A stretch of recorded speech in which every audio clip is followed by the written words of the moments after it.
We all know it's been a rough spring so far. From cold temps to lots of rain, many of us are really itching to get outside. Yeah, and that includes gardeners who can't wait to get outside and plant their garden and work in the yard.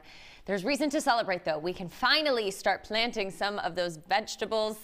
Good Day Garden Guide Dale Kay is talking about that this morning. And Dale, I know a lot of families, I know at my house, Mother's Day weekend is like a big weekend for gardening. So people have this on the mind.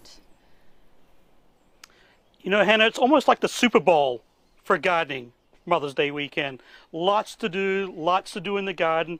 And of course, you mentioned veggies, and that's definitely one of the things you can do. And soil temperatures, I think are warm enough now when we can start to get out and do a wee little bit of planting. And all things being equal, I think a lot of folks, particularly maybe you at home, will be thinking about planting veggies this year with food prices the way they are and maybe availability the way it is. There's nothing better, nothing more sustainable than growing your own veggies at home. There's two different seasons to really vegetable gardening. There's the cool season and then the warm season. We're definitely in that cool season kind of range. And what I'm going to do this morning is plant some veggies in that little kind of planter box there. It's a raised bed, which is really beneficial for the reason that the soil temperature will actually warm up a little quicker than what it would in the ground. So I start all my cool season veggies in kind of the container box here because of soil temperatures. And soil temperature is important for most of your cool season veggies. You want to be around that 50-degree range. Come on in here, Strummy. Take a look at that little gauge in there. That's my soil temperature gauge. She's sitting right at thereabouts 50 degrees, 45 degrees. That's perfect for these types of veggies that I'm going to plant. For some starter plants, I've got some cabbage there, some broccoli, and actually broccoli is a really cool plant. It kind of has this ancient look to it. They kind of blossom off this great big stalk, which is really fun to watch them do that, and they are super delicious. A little saute, a little olive oil, a little bacon. Oh, that sounds really yummy. Chives would be another good one.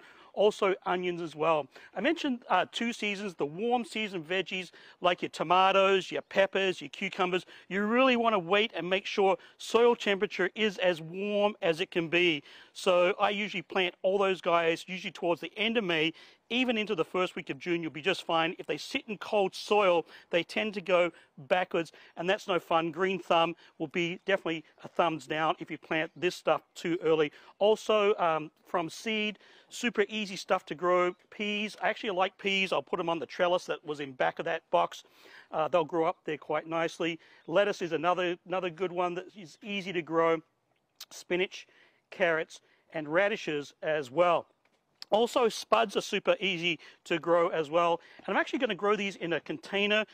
Oftentimes you end up with these big black containers if you're planting a tree, and they're actually quite hard to recycle. So I keep them right here at home, and I grow potatoes in them. It's super easy to do. These are seed potatoes. They're not from the grocery store. These are seed potatoes that will sprout nice and easily. Usually want to get a couple of good eyes in there and make sure they're not too mushy. Actually, this one, you can see there's some give there. That's probably too mushy. I'll leave that one behind. That will go into the compost. And I'm just going to divide this one into quarters. Make sure it has some good eyes.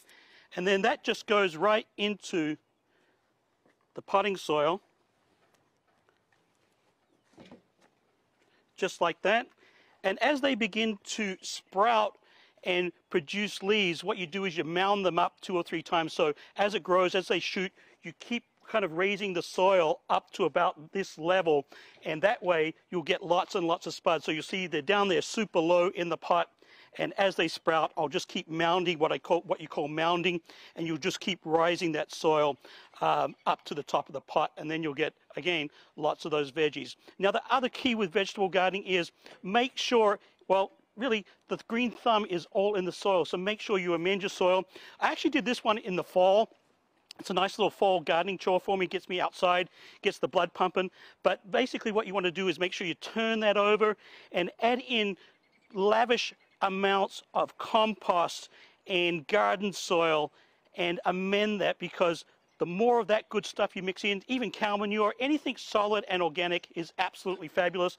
And then what you can do is side dress or fertilize with another solid and organic fertilizer. So some good examples of that, there's Sustain, that's a local brand, blood and bone meal. That is a great one to bang into your soil because it also is a little bit of a deterrent for all the critters that want to go and find all the seeds that it's kind of like a great big game of hide and seek. Kind of once you plant, you got to keep all the critters out of it, right? So that blood and bone meal actually does a good job of deterring those. This garden tone is pretty good as well.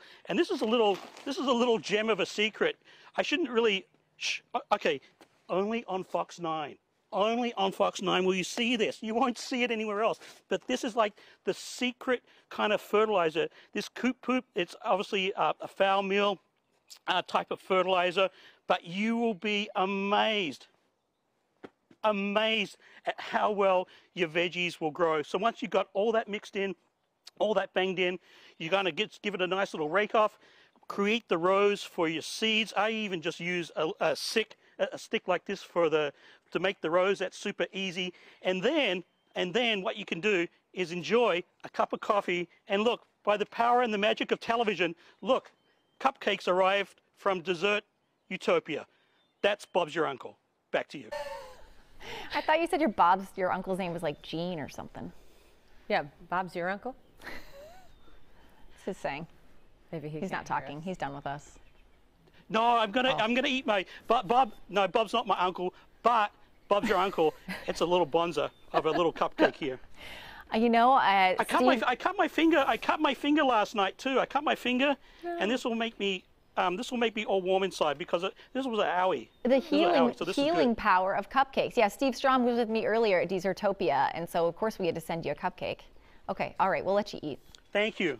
Thanks, Dale.